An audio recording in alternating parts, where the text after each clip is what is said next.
Welcome back to Lesson 3.2, Part 2. Once again, this is just a continuation of the last video. In the last video, we created a pretty common but also very important bug that broke our program a little bit and made a function not work. In this video right here, we're going to write two different versions of the same function that can remove those odd numbers that we want to remove without creating the same bugs. So let's go ahead and get started with Lesson 3.2, Part 2 now. There are a couple ways we can address this problem now that we're back in our programming window, but let's take a look at a new one that we could, a new function we could write, and we'll call this remove odd 1. So this will be method 1, and this will remove all odd numbers from a list, returning a new list. However, this one works correctly. So we do not want to manipulate this list of numbers inside of a for loop. So what we'll do is we'll use an accumulator here, and we'll start, and we'll call this new nums, and we'll start by creating an accumulator that is an empty list of numbers. Now the way this function will work, instead of simply removing all the odd numbers, we're going to create a list of all of the even numbers and then return a list that has only the even numbers. The way we'll do that is we'll start with our for loop, and I'll say for I in numbers, and that'll be this variable up here that we're accessing. I'll say if I mod 2 is equal to 0, in this case we're identifying it as an even number, we will append new nums with I. When we're done, we'll simply return new nums.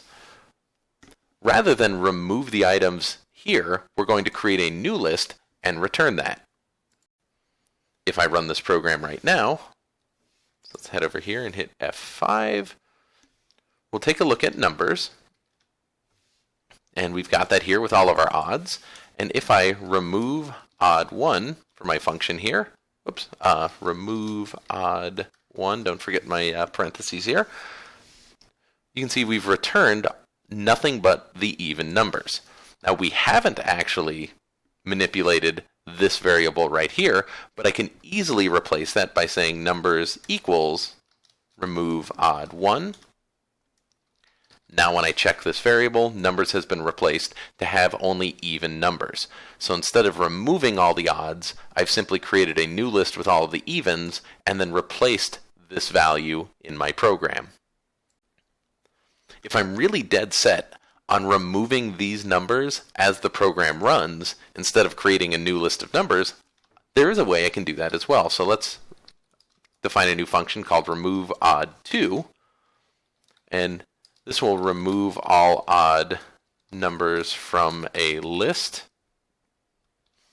And you can comment that however you see fit. But again, we'll be using an accumulator. In this case, I want to accumulate a list of all the values that I'll remove later. So my remove accumulator, which will be a list, is equal to an empty list there. Then I'll run my for loop and say for I in numbers, just like I did in this function, this one right here. For I in numbers will identify if I mod 2 is equal to 1, and if it is, instead of removing it directly from numbers, I am simply going to append it. So remove.append I. What we've done here is instead of removing it from our list value up here at the top, we've added it to this accumulator.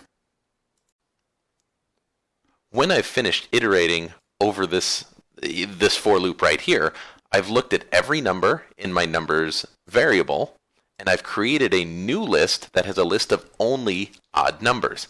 But of course I want a list of even numbers.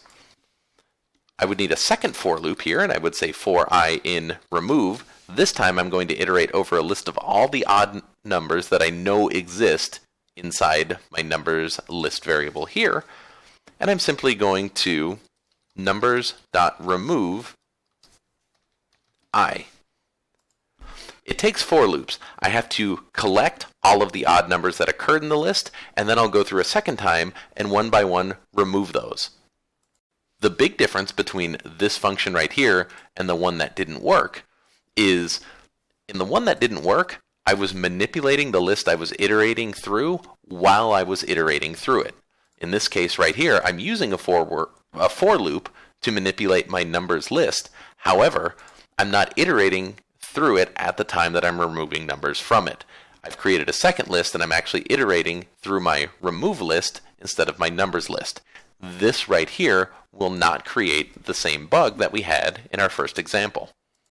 To give you an idea, let's go ahead and run this program. Let's take a look at numbers, and we can see we've got all of our odds in there, and then we'll run our remove odd 2 function.